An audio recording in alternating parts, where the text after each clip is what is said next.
السلام علیکم۔ جب تمہارے لیے سب راستے بند ہو جائیں، جب مشکلات کے دائرے میں گھیرے ہو، جب کوئی سہارا نہ رہے اور کوئی مدد کو نہ آئے، جب تکلیف حد سے گزر جائے اور کوئی راہ نظر نہ آئے، تب اس رب پہ یقین رکھنا اور اس کو پکارنا، پھر اس رب سے مدد مانگنا، وہ بنے گا تمہارا سہارا۔ وہ رب تمہارے لیے وہاں سے راستہ نکالے گا جہاں سے تمہیں گمان تک نہیں ہوگا۔ وہ رب تمہارے لیے ان لوگوں کو وسیلہ بنائے گا جن کا تم نے سوچا نہ ہوگا۔ پھر وہ کن کہے گا تو فیکون ہو جائے گا۔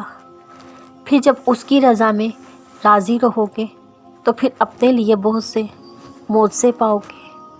جب رب کی ذات پر توکل رکھو گے تو وہ تمہارے لیے غائبانہ مدد ضرور بھیجے گا۔ پھر معجزے ہوں گے اور تمہاری پکار سن لی جائے گی اور تمہاری دعائیں ایسے قبول ہوں گی کہ تم خوش ہو جاؤ گے۔ اور بے شک وہ رب ہی ہے جو تمہیں عطا کر سکتا ہے، وہی تمہیں تمہارے حصے کی خوشیاں اور سکون دے سکتا ہے۔ وہ تب بھی تمہارے ساتھ ہوتا ہے جب کوئی نہیں ہوتا، وہ تب بھی تمہارے ساتھ ہوگا جب کوئی پاس نہیں ہوگا۔ وہ آسمان والا زمین والوں کے دلوں کے حال سے واقف ہے۔ وہ تمہاری تڑپ ضرور دیکھتا ہے اور حساب لینا خوب جانتا ہے۔